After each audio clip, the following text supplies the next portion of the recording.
Sure, you've seen the great news. It looks like America is going to put some more limits on human sacrifice. And it made me think about the way that information is controlled here in civilization, because we certainly don't have a free flow of it. And I think every time you open up a new tab on the internet, and it goes to msn.com, and it has what appears to be different news organizations and different disparate interest groups, but they are all essentially supporting the same thing. It's all essentially supporting this globalist agenda.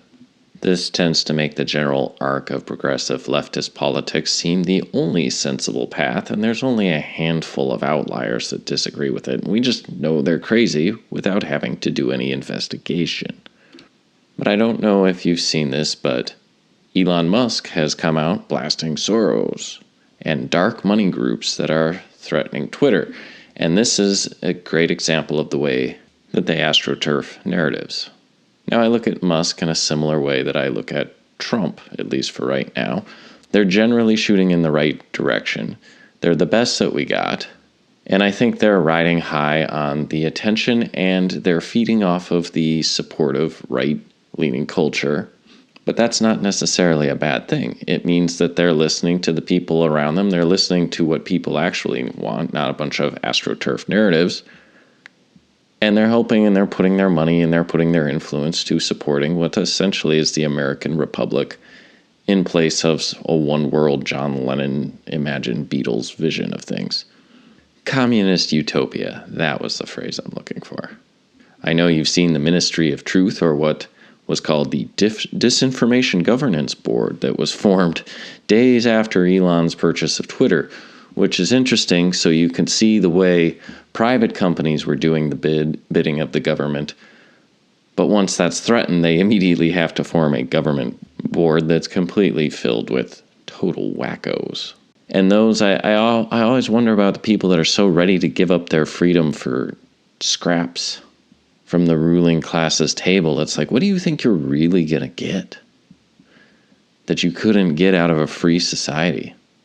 But it was not only the United States, the EU, and 32 non-EU countries announced a declaration for the future of the internet that requires web services to remove illegal content and prevent harm, whatever harm means, to users. So we could see what we've been living under is very tightly controlled. I know you see it, but I know that you know a lot of people who don't, or they're just beginning to see it. I love Elon's takedown of Bill Gates here, what will be an eternally devastating picture. You will be remembered for all time as the pregnant man. But what I found most interesting is Musk's purchase prompted a constellation of 26 Soros-linked NGOs to sign a letter expressing concern about the plan, writing that Elon Musk's takeover of Twitter will toxify our information, which is just rhetorical flourish. There is true and there is not true. And be a direct threat. Okay, that's more rhetoric. What's that mean? But it will be a direct threat to public safety, especially among those most vulnerable and marginalized. You don't say. Freedom of speech is bad for black people. In fact, the New York Times hysterically went as far as suggesting that apartheid in South Africa was due to too much freedom of speech. You can't make this up. See, apartheid, the problem with it was the people were too free. What other freedoms did they have that we have to take away? Only through an all-powerful, beneficent government that controls what you're allowed to say and therefore influence what you're able to think. That's how you get to freedom. That's freedom? Freedom is slavery? So Elon responded to the campaign by saying, who funds these organizations that want to control your access to information? Sunlight is the best disinfectant. Hear, hear. And here's a list of the signatories. Access Now, Accountable Tech, Black Lives Matter Global Network Foundation. Center for Countering Digital Hate, Empowering Pacific Islander Communities, Face the Music Collective, Fair Vote UK, Free Press, Friends of the Earth, Gender Equity Policy Institute, GLAAD, Global Project Against Hate and Extremism, Invisible Northern Nevada, Kairos, Media Matters for America, Media Justice, NARAL, Pro-Choice America, National Hispanic Media Coalition, Religious Coalition for Child Sacrifice, Reproaction, Stop Online Violence Against Women, Inc., The Sparrow Project, Ultraviolet, Union of Concerned Sciences, V-Day, 1 Billion Rising, and Women's March. So you can see how they put this face of racial issues, Black, Hispanic, Pacific Islander, Fair Vote, Free Press, environmental groups, LGBT groups, and these nebulous freedom from hate sort of ideas. Those are all the faces, but it's like a plant with many offshoots, but it all has one root system. These are not organic grassroots movements.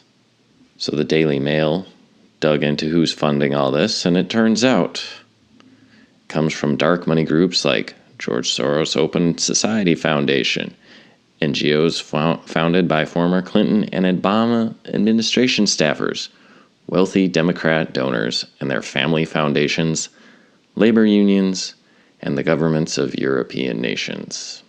So a lot of far leftist Democrats, special interest groups, and big money.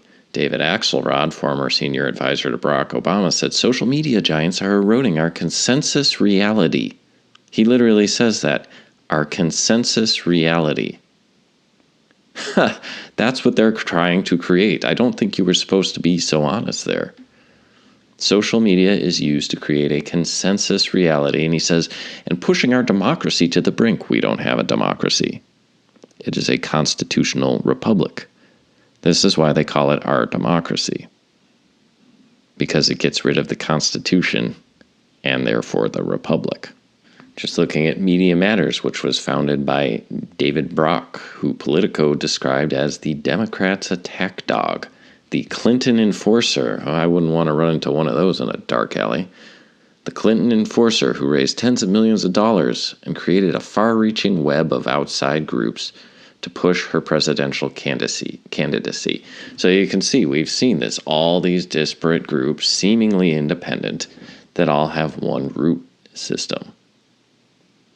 Media Matters for America says it's dedicated to comprehensively monitoring, analyzing, and correcting conservative misinformation in the U.S. media. True or not true? Not a consensus reality. And so you can dig into this. You can look at each one of these independently, but it's all basically the same story, and it's the reason they all basically say the same thing. And it's why are they so panicked, though, is what I wonder. Why are they so afraid of something as simple as an internet where people can post things and speak their mind? Well, the reason is information is going to get out. Information that they're failing. The Swedish Prime Minister, Sweden, the famous Scandi Cooks, for pretty much been the poster child for open borders, says integration has failed. Sweden's failure to properly integrate large numbers of migrants has led to the creation of parallel societies and gang violence, according to the left-wing Swedish Prime Minister.